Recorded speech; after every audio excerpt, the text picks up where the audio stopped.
선지자 에레미야가 활동하던 시대는 이스라엘 백성들이 우상 숭배가 극에 달한 시대였습니다.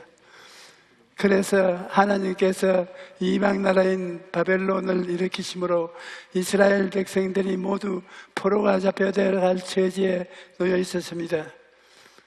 그때 선지자 에레미야는 회개하라고 외치면서 이스라엘 백성들을 돌이키기 위해 발부둥을 쳤습니다. 그런데 이와 같이 급박한 때 왕이 에레미야를 감옥에 가두었습니다. 예레미야가 감옥 안에서 몸부림을 치고 있을 때 하나님이 놀라운 계시가 임했습니다. 하나님께서 말씀하시기를 이 일을 행하는 야훼, 그것을 지어 성취하는 야훼, 그 이름을 야훼라 하는 자가 이같이 이르노라. 너는 내게 부르짖어라. 내가 내게 응답하겠고 내가 알지 못하는 크고 은밀한 일을 내게 보이라고 하신 것입니다. 첫째로 하나님께서 예레미야에게 말씀하신 것은 이 일은 하나님이 하신다는 것입니다. 예레미야는 자기의 온 힘을 다해 나라를 구하려고 노력했습니다. 그런데 지금은 갇힌 몸이 되어 아무것도 할 수가 없습니다. 왕에게 회개하라고 외칠 수가 있습니까? 백성들을 독려해서 우상숭배를 그치라고 할 수가 있습니까? 아무것도 할 수가 없습니다. 에레미야의 답답함을 형언할 수가 없었습니다. 그런데 하나님께서 에레미야에게 이 일을 행하시고 성취하시는 야훼라고 말씀하신 것입니다. 여러분, 이 일은 하나님의 것입니다. 창세기를 보면 하나님은 아담을 지으시기 전에 천지와 만물을 하나님 홀로 지으셨습니다. 하나님 홀로 빛을 지으시고 궁창을 지으시고 각종 열매 맺는 풀과 나무를 지으셨습니다. 하나님 홀로 모든 것을 창조하시고 마지막에 아담을 지으신 것입니다. 그러므로 하나님 혼자 일을 하셨지 아담과 하와를 먼저 지어놓고 하나님이 하시는 일을 도와달라고 하지 않았습니다. 아담이 할 일은 하나님께서 이미 이루신 것들을 누리면서 하나님을 사랑하고 섬기는 것이었습니다. 창조적 사역뿐만 아니라 부속 사역도 하나님께서 이루신 것입니다. 우리가 구원을 받을 만한 일을 했나요? 천만에요. 사람이 한 일은 아무것도 없습니다. 오직 하나님께서 그 아들 예수 그리스도를 보내시고 예수님께로서 홀로 일하셔서 내가 다 이루었다 하시고 십자가에서 죽으실 것입니다.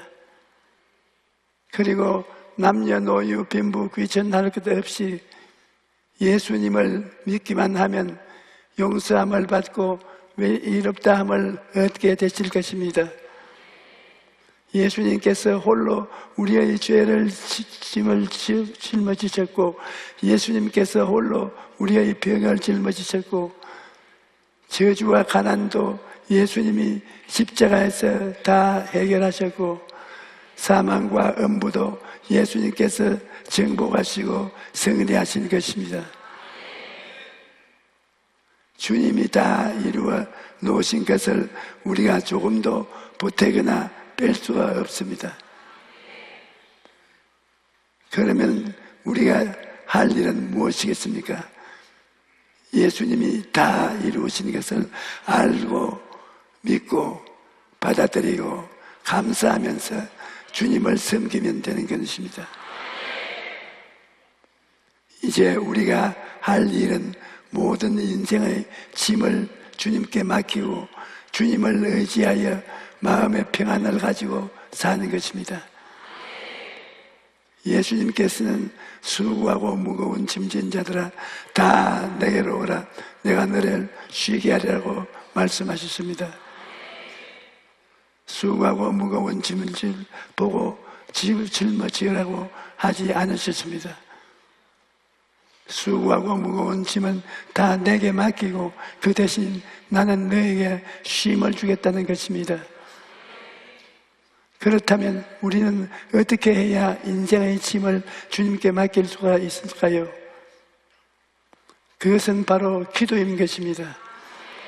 우리는 기도로서 문제를 주님께 맡기는 것입니다. 그러므로 하나님께서 예레미야에게 원하신 것은 기도하라, 이 말씀인 것입니다. 이 일은 하나님의 것이지 예레미야가 할 일은 부르짖어 기도하는 것입니다. 이스라엘의 흥망성쇠는 나 야훼의 손에 있지 너희 손에 있지 않다. 내가 할 일은 내가 할 수 있도록 기도하라는 것입니다. 여러분, 우리들도 살다 보면 예레미야처럼 답답한 일은 당할 때가 있는 것입니다. 사방이 막힌 벽이요 나갈 길이 없는 감옥 안처럼 답답할 때가 있습니까? 그럴 때 우리는 주님께 기도해야 합니다.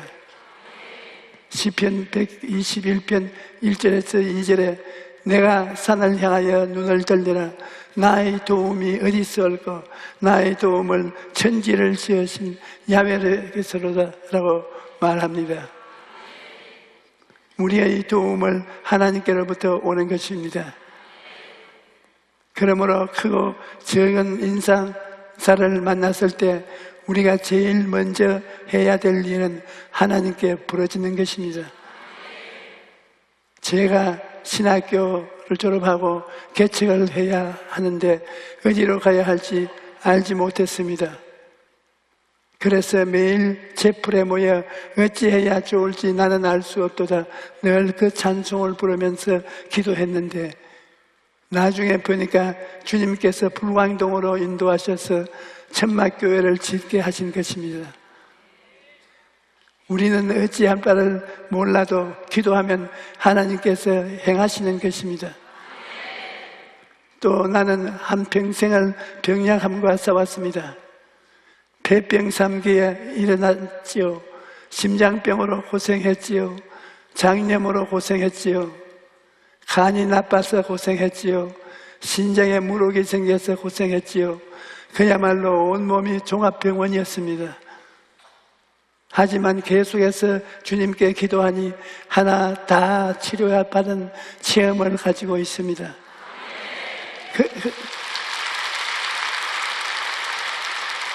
그렇기 때문에 나는 신유에 대하여 누구보다 깊은 관심을 가지고 있습니다. 건강도 주님께 기도하면 주님께서 우리를 고치시고 건강하게 해주시는 것입니다. 그러므로 여러분 어떤 문제를 만나든지 하나님께 기도하십시오.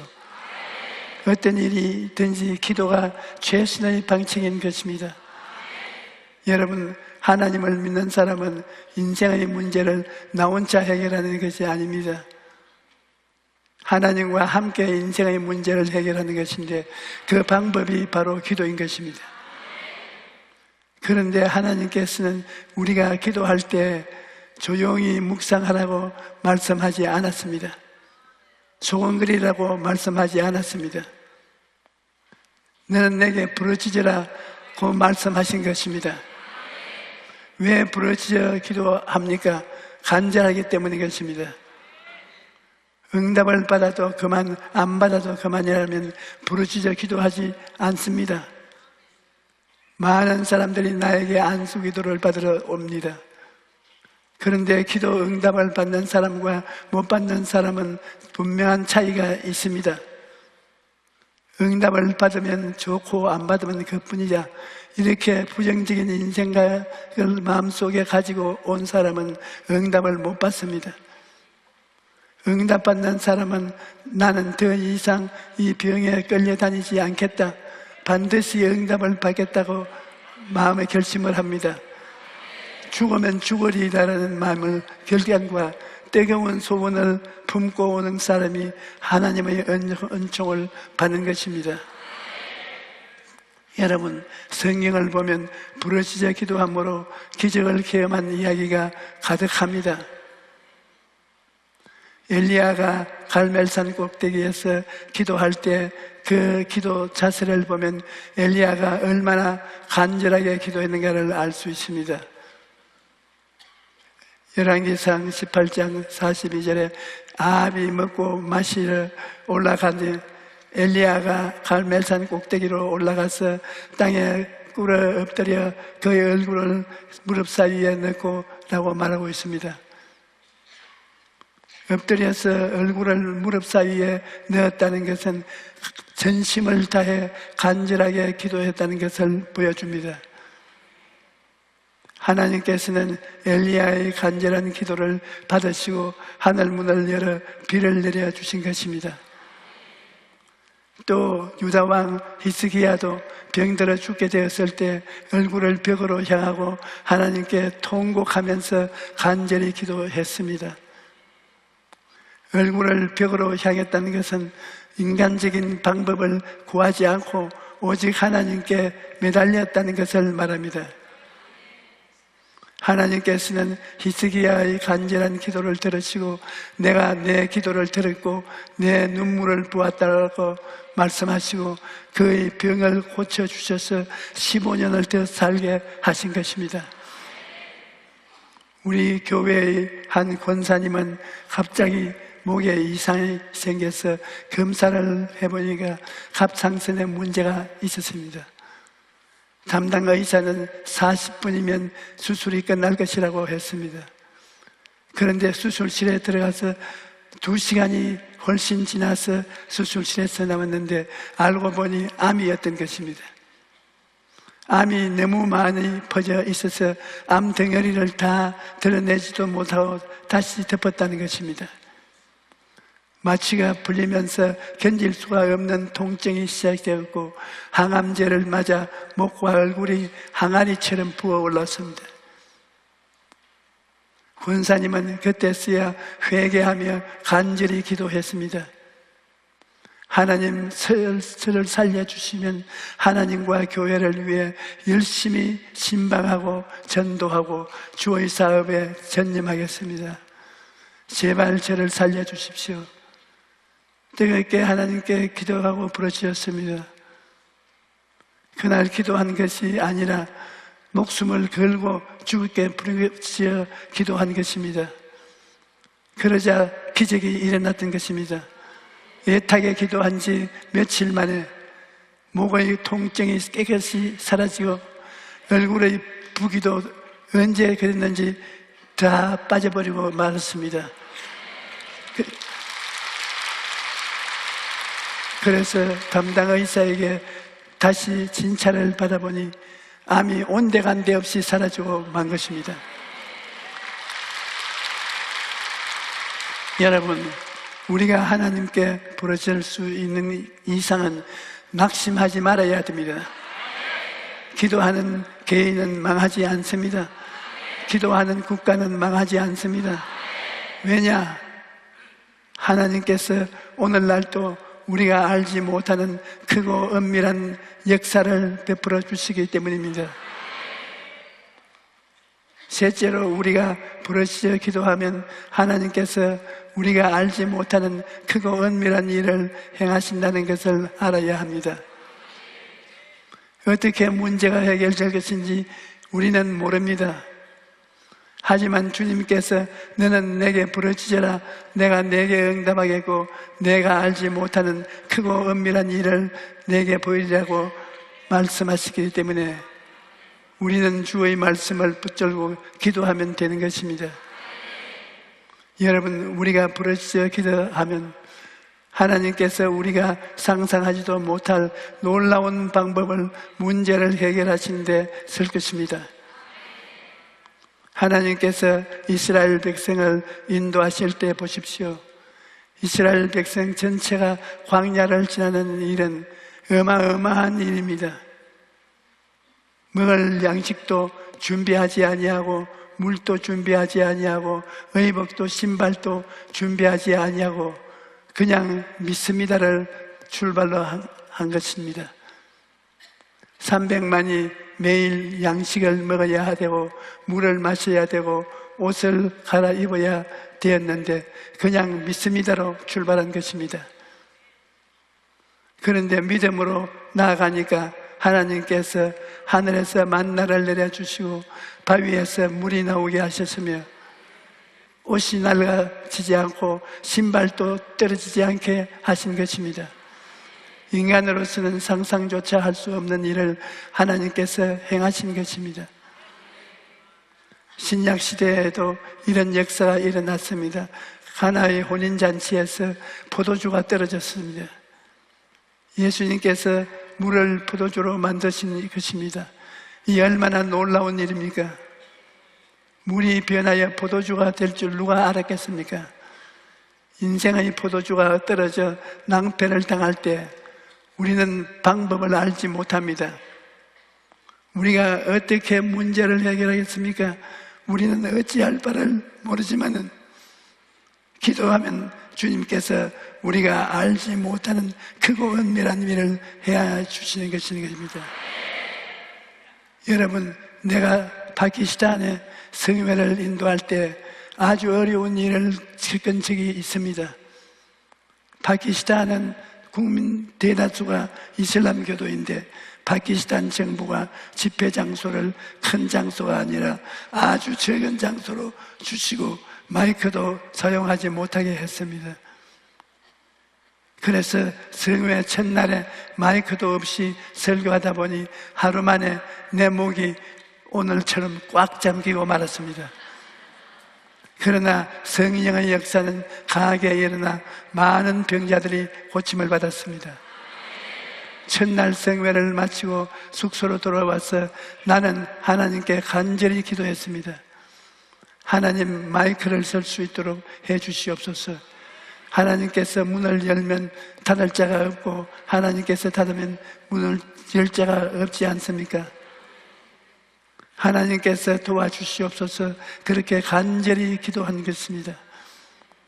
그리고 그 이튿날 성회 시간이 되어 성회 장소에 갔는데 경찰 2사람이 나를 찾아왔다는 것입니다. 그런데 경찰관 2사람 중 한 사람이 목사님, 우리 아이가 몹시 아픕니다. 목사님께서 기도 좀 해 주시겠습니까? 하고 기도 요청을 합니다. 그러자 다른 사람도 목사님, 지금 우리 어머니가 몹시 아픕니다. 어머니를 위해 기도해 주십시오. 그래서 내가 아니 당신들은 이슬람교를 믿지 않습니까? 하고 물었더니 이슬람교를 믿었지만 이렇게 많은 사람이 예수님을 믿고 병 고치러 온 것을 보니까 이제 저도 목사님께 기도를 받고 싶습니다. 그래서 그 자녀와 어머니를 모시고 오라고 했습니다. 그들을 위해 간절히 기도해 주었습니다. 그러자 그 경찰관들이 손수 마이크에 전원 스위치를 넣어주어서 성회 때 스피커를 사용할 수 있게 된 것입니다.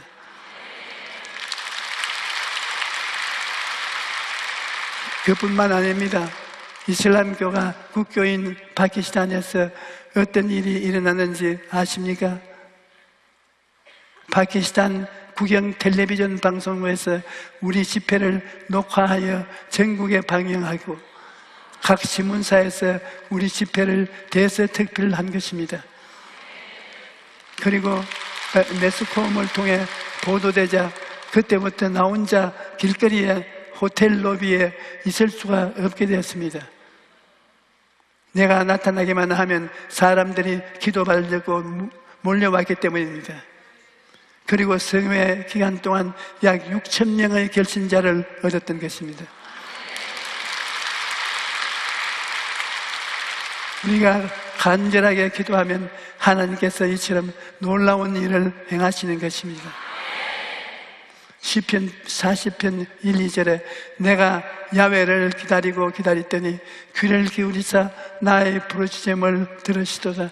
나를 기가 막힐 웅덩이와 수렁에서 건져 올리시고 내 발을 반석 위에 두사 내 걸음을 견고하게 하셨도다라고 말씀하신 것입니다. 기가 막힐 웅덩이에 빠졌을지라도 기도하면 하나님께서 크고 은밀한 일을 행하셔서 우리를 건져주시는 것입니다. 고린도전서 2장 9절에 기록된 바 하나님이 자기를 사랑하는 자를 위하여 예비하신 모든 것은 눈으로 보지 못하고 귀로도 듣지 못하고 사람의 마음으로도 생각하지 못하였다 함과 같으니라고 말한 것입니다. 우리가 눈으로 본 적도 없고 귀로 들은 적도 없고 마음으로 생각하지도 못한 것을 하나님은 다 아시는 고로 그 해결 방책을 이미 예비해 놓고 계신 것입니다. 하나님은 우리의 일생을 이미 손바닥에 얹어놓고 다 알고 계신 것입니다. 그러므로 하나님을 믿고 기도하면 하나님께서 예비하신 길로 우리를 인도해 주십니다. 여러분, 우리 인생이 거칠고 황량한 광야와 같다고 할지라도 하나님께 다 맡기면 하나님이 우리의 인생을 책임져 주십니다. 초대교회 교부였던 어거스틴은 이렇게 말합니다. 과거는 하나님의 긍휼에 맡기라. 현재는 하나님의 사랑에 맡기라. 미래는 하나님의 섭리에 맡기라. 우리를 긍휼히 여기시고 사랑하시는 하나님께서 우리의 앞날을 인도하고 계시기 때문에 모든 것을 하나님께 맡길 수가 있습니다. 여러분, 인생의 어려운 순간마다 예레미야서 33장 3절 말씀을 기억하고 붙드십시오. 너는 내게 부르짖어라. 내가 내게 응답하겠고 내가 알지 못하는 크고 은밀한 일을 내게 보이시리라. 이 말씀을 붙들고 부르짖어 기도하면 죽은 자를 살리시고 없는 것을 있게 하시는 전지전능하신 하나님께서 여러분의 삶에 오늘 또 기적을 베푸실 것입니다. 할렐루야.